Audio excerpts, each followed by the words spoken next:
Habib, bagaimana caranya supaya kuat mental dan berani? Soalnya saya ini lemah dan penakut ketika di depan orang banyak, seperti ketika adat ataupun berpidato. Iya, jadi keberanian itu ya bukan syarat utama untuk kita berdakwah sebetulnya. Karena ketika kita berdakwah bukan dalam ranah kita berduel gitu ya, sehingga takut kepada siapa? Orang nggak ada orang yang mau merangi kita, nggak ada orang yang mau musuhi kita ya. Nah, maka di sini yang perlu kita perbaiki ketika kita berdakwah atau berada di depan orang ya, lakukan segala sesuatu yang kita ingin lakukan hanya untuk Allah dan Rasulnya Muhammad SAW. Jangan untuk orang lain. Ketika untuk orang lain, maka nanti kamu itu akan menunggu responnya. Ketika menunggu responnya, takut sampai responnya tidak baik, makanya kemudian timbullah rasa takut, rasa gentar dan sebagainya. Umumnya seperti itu. Walaupun ada sebagian orang yang memang karena dia tidak biasa, tidak bisa memberanikan diri berbicara di depan umum, akhirnya dia tidak bisa berbicara gitu. Nah, tapi kalau untuk menghilangkan rasa demam panggung dan sebagainya, sebetulnya ya itu mudah, tinggal perbaiki saja niatnya.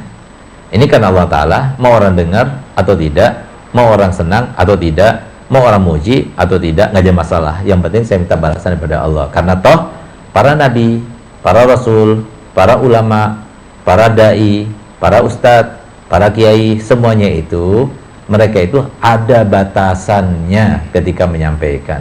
Apa batasannya? Batasannya seperti yang dibataskan Allah Ta'ala kepada para nabi dan rasul. Wa ma'alaina illal, yang penting kamu sampaikan.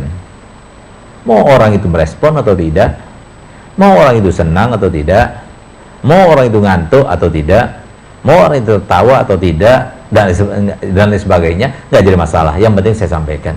Tugas kita sebagai seorang dai, seorang ustaz itu hanya menyampaikan. Nah, selebihnya itu urusan Allah, karena Allah yang mengangkat seseorang atau merendahkan, Allah yang memberikan kemuliaan seseorang atau memberikan kehinaan. Nah, jadi semuanya di tangan Allah. Final izzata lillahi jami'a. Nah, kalau kita itu berniat di dalam dakwah kita ya, atau ketika kita menjadi imam, atau ketika menjadi muazzin dan sebagainya, maka itu semua tidak akan terlaksana. Dan untuk membantu, ada juga yang demam punggung karena dia itu tidak biasa. Demam panggung karena tidak biasa berdiri di depan umum, atau tidak biasa berdiri di depan orang itu atau golongan tertentu, sehingga timbul kemudian demam panggung. Ada ijazahnya dan saya dapatkan itu ijazah daripada Al-Habib Zain, dan itu mujarab ya. Dan ijazah yang saya dapatkan itu lewat mimpi ya.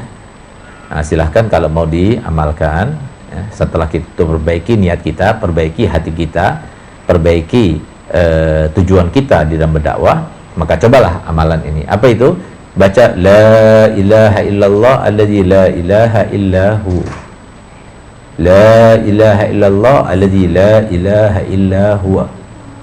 La ilaha illallah alladzi la ilaha illahu. Dibaca 3 kali sambil membayangkan guru yang diinginkan pidatonya, isi pelajarannya maupun caranya dan sebagainya itu seperti guru itu. Bayangkan wajahnya di wajah dia, atau guru yang paling dimuliakan, guru yang paling dia kagumi, guru yang paling dia saluti. Nah, itu bayangkan wajahnya itu seakan di wajahnya dia ketika dia membaca kalimat la ilaha illallah alladzi la ilaha illa huwa 3 kali. Bayangkan guru itu berada dalam wajahnya sekarang. Hilang nanti itu.